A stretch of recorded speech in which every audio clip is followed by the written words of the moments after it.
भोपाल की कांग्रेस पार्टी के मध्य विधानसभा से विधायक आरिफ मसूद पर लगे कई गंभीर आरोप जल्द हो सकते हैं। कार्यवाही विधायक आरिफ मसूद पर संयुक्त संघर्ष मोर्चा के अध्यक्ष शमसुल हसन उर्फ बल्ली, जो कि विगत 7 वर्षों से निरंतर शासन प्रशासन से गुहार लगाते आ रहे थे, आज सर्वोच्च न्यायालय से इंसाफ मिलता हुआ नजर आ रहा है। शमसुल हसन बल्ली की माने तो न्यायालय द्वारा थाना तलैया को आदेश किया गया है, जांच कर जल्दी इस पर कार्रवाई की जाए। बड़ा ही संगीन मामला एक सामने आया। 2016 से आवेदन दिया जा रहा था न्यायालय में, एक गंभीर मामला जिसके अंदर देशद्रोह का मामला दर्ज किया जा रहा है। फिर भी आज इतने लंबे समय के बाद ये सुनवाई हो रही है। क्या है पूरा मामला? लगभग इस मामले को 7 साल हो चुके हैं। 2016 से चल रहा है ये मामला और काफ़ी समय से जो हमारे पक्षकार हैं शमसुल हसन जी और संयुक्त संघर्ष मुस्लिम मोर्चा के जो अध्यक्ष हैं, उन्होंने काफ़ी प्रयास किए हैं 2016 से लेके अभी तक, और अभी तक इस मामले की कोई सुनवाई नहीं हुई है स्थानीय प्रशासन द्वारा। शमसुल हसन जी ने काफ़ी जगह पर अपने आवेदन, जैसे अपने श्री डीजीपी जी के यहाँ पर, अतिरिक्त पुलिस वहाँ पर और अपना सीएम हेल्पलाइन पर भी दिया, लेकिन 7 साल उनको परेशान होने का, दुखित होने के बाद उनको न्यायालय की शरण में आना पड़ा। इसलिए हमने अभी आवेदन प्रस्तुत कर दिया गया है और प्रतिवेदन के लिए संबंधित थाना तलैया में प्रतिवेदन के लिए उसका इंतजार कर रहे हैं हम लोग। वो उसके लिए हमें 22 तारीख की दिनांक मिली है। 22 तारीख को अगली पेशी है यहाँ पर। किन किन धाराओं के तहत केस दर्ज करवाया? ये धारा अंतर्गत आई है अपना भारतीय दंड विधान की धारा 121, 124 का 298 और इसमें अपना 120 बा है, जो कि अपना राजद्रोह और भारत सरकार के विरुद्ध युद्ध का दुष्प्रेरण करना है।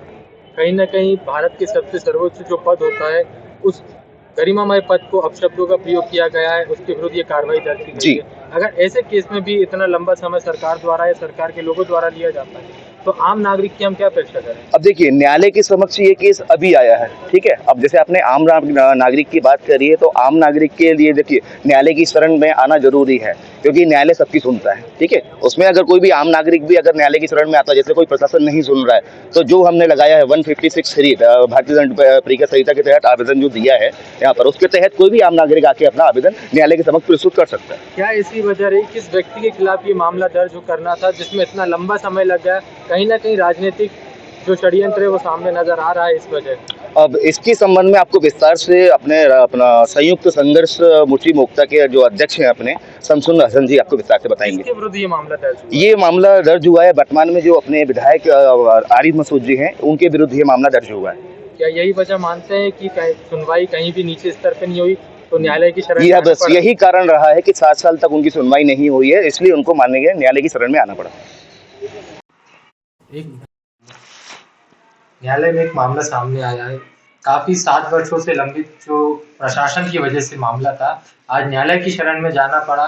क्या ऐसी वजह रही कि न्यायालय की गुहार लगानी पड़ी और प्रशासन से 7 साल बाद भी न्याय न मिला? 2016 में इकबाल मैदान पर एक मिली काउंसिल का एक प्रोग्राम हुआ था, जिसमें देश के चुने हुए प्रधानमंत्री को, चुने हुए देश के गृह मंत्री को, जिस तरह से मिली काउंसिल एक संगठित संस्था है, उनके द्वारा यह आयोजित था, जिसको संचालित जो यहाँ कर रहे थे, यहाँ के वर्तमान में जो विधायक है आरिफ मसूद कर रहे थे, उसमें आप शब्दों का जिस तरह इस्तेमाल हुआ था, उससे मैं बहुत आहत हुआ था। उसमें कि एक चुने हुए प्रधानमंत्री को किस तरह की भाषा का इस्तेमाल किया जा रहा है, उसको लेकर मैंने माननीय गृह मंत्री जी, माननीय मुख्यमंत्री जी, डीजीपी साहब, कलेक्टर को, वो तमाम वरिष्ठ अधिकारियों को एक आवेदन कार्रवाई के लिए दिया था कि हमारे शहर की गंगा जमुनी तहजीब को जिस तरह से खंडित किया जा रहा है एक इकबाल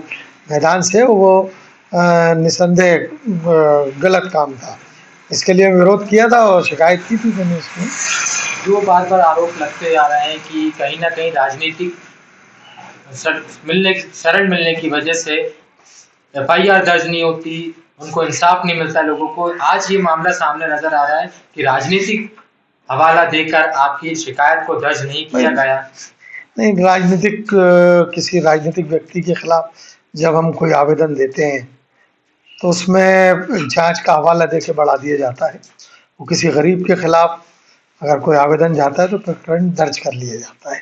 बड़ी समानता है, ये एक राजनीतिक व्यक्ति है और जिससे हमेशा शहर में हमेशा से ये डर हिंदू मुस्लिम भावनाओं को भड़काकर दंगा कराने का हमेशा इससे खतरा बना रहता है। मैंने जिला प्रशासन से भी मांग की कई बार, माननीय मुख्यमंत्री, देश के प्रधानमंत्री से, देश के गृह मंत्री तक से मैंने आवेदन भेजा कि इस पर अविलंब कार्रवाई होना चाहिए, क्योंकि जिस तरह की भाषा का इन लोग इस्तेमाल कर रहे थे, यकीनन वो भाषा बहुत निम्न स्तर की भाषा थी और उससे ये लगता था कि ऐसा ना हो कि कहीं भोपाल में कोई हिंदू मुस्लिम फसादात ना हो जाए।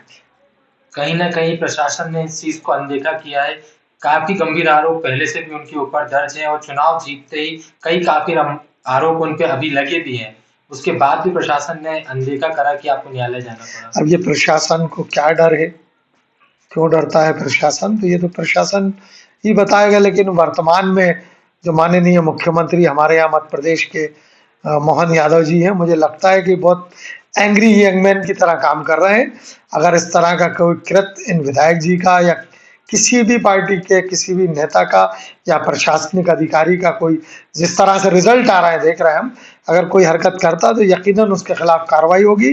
मैं माननीय मुख्यमंत्री जी से आपके चैनल के माध्यम से ये मांग करता हूं कि एक बार मैं इनके द्वारा इकबाल मैदान पर मिली काउंसिल द्वारा, जो कि सिमी से रिलेटेड संस्था है, ये बड़ा आरोप लगा रहा हूं मैं, वो मेरे पास तमाम वीडियोस पिक्चर्स मौजूद हैं। अगर माननीय मुख्यमंत्री अगर मुझे बुलाते हैं लैपटॉप पे या प्रोजेक्टर पे, मैं उनको दिखाता हूं कि किस तरह का भाषा का इस्तेमाल हुआ था।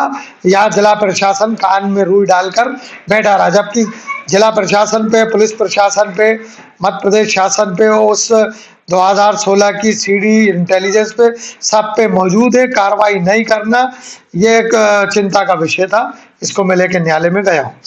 क्या कांग्रेस के पतन का कारण यही मानते हैं कि ऐसे लोगों को कांग्रेस ने चयनित कर रखा है? तो कांग्रेस तो पतन की हो रही है, कांग्रेस का पतन पे कोई कारण थोड़ी होते है तो कांग्रेस का पतन तो आज़ादी के बाद से ही शुरू हो गया था और ये पतन का जो कारण है बिल्कुल सही है। और ये कांग्रेस के जो इस तरह के लोगों को अगर कांग्रेस अपने साथ रखती है तो यकीनन एक बड़ा नुकसान इस कांग्रेस को होगा।